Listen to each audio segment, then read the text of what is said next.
My boyfriend just bought an 84 Ford Bronco. We just bought it last night and we didn't get home till like 10:30 at night. So I was so freaking tired and very hungry. Like I said yesterday, I was working on getting this drain unclogged.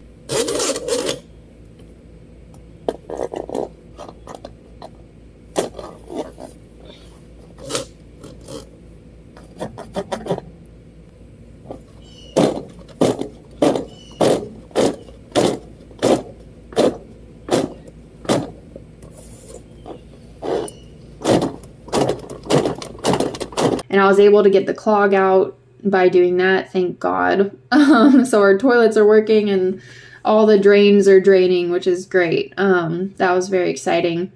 So anyway, I finally got all that done. I got the snake that I had rented all rinsed off and put it in my truck, and then I had to run to Bryce's work and pick him up. And then we went and dropped off the snake. And he tells me that he wanted to look at this Ford Bronco, and it sounded like a good deal.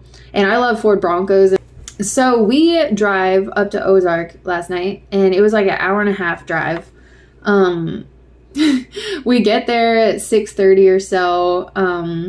They get it started. So it's got a dead spot on the flywheel, so you have to push it to start it. And they had to push it quite a bit to get it started. There's a lot of little mechanical issues, definitely need a new battery. They screwed plexiglass on for the back window. It needs a lot. So he ends up buying it. It was pretty cheap. And trucks around here are so expensive. And it's a 4-wheel drive, which is cool. So he buys it and we're driving it home. And he pulls off to the side of the road. I guess it was running rough, and I pulled off to the side of the road behind him.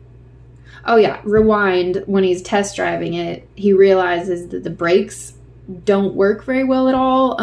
So I should not have pulled over behind his car, or behind the Bronco, because we were on a little bit of a hill. I just pull off, and at this point he's kind of stopped.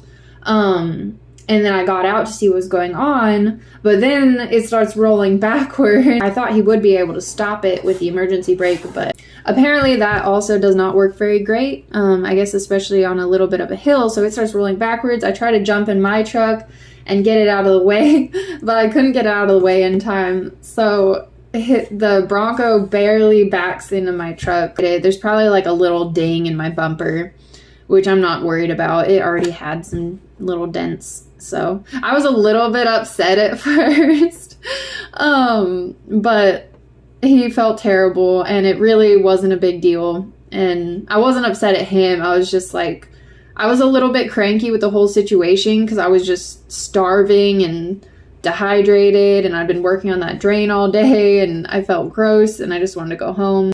So then it dies. We had brought a gas can, so we dumped the gas can in there, and he's trying to get it started again. We pushed it backwards, and it would kind of start and then it would just die. The brakes pretty much didn't work. I mean, I think he had some hope that he could like put some brake fluid in there and that would give him, or make it to where it could brake enough for him to safely get home. But at this point, the brakes are just really not working.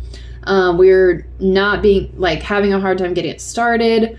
So he's like, I shouldn't have gotten this. Like, I don't know how we're going to get it home. We end up hooking up the Bronco after we pushed it like all the way down the hill, which it wasn't too bad of a hill, thankfully. So I was able to pull it up the hill with my truck to try to get it started going forward.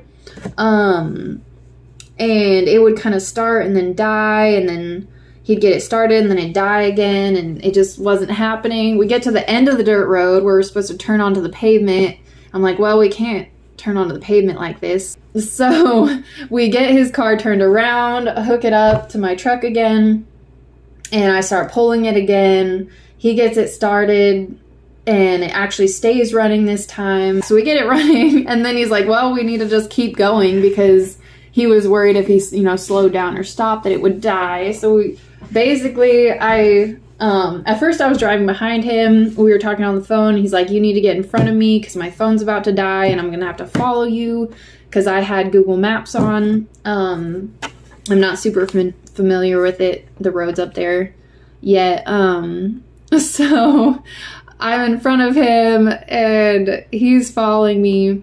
And then I missed a turn. I didn't realize I didn't have Google Maps hooked up to my radio, so it wasn't talking to me. So I completely missed this turn.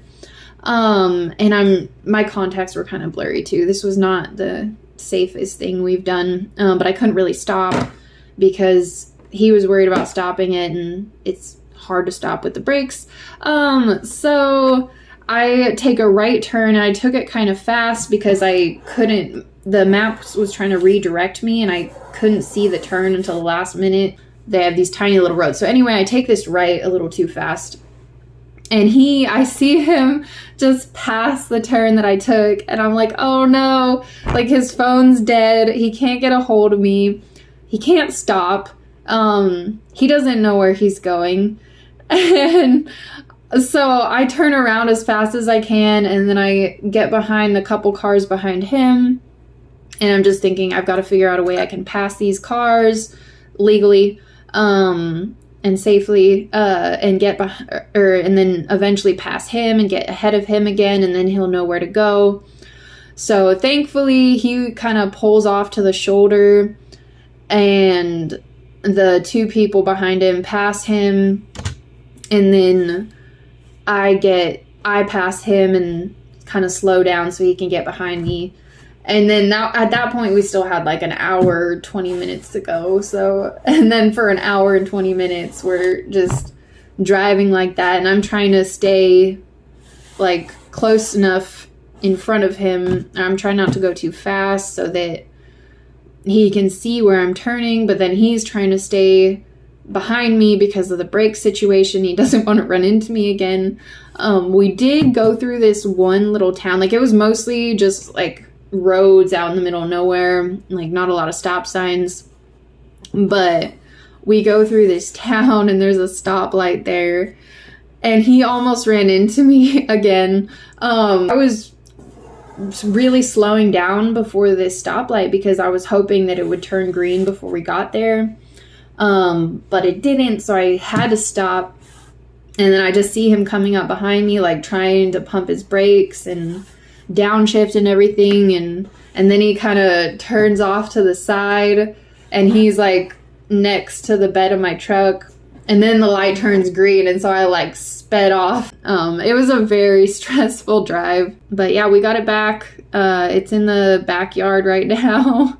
It is a cute little truck. I like it, but we need to fix the flywheel and the brakes and throw new battery in there. So that's our new project. I'll try to keep y'all updated on how that's going. Please like and subscribe if you want to see more. Thank you so much for watching.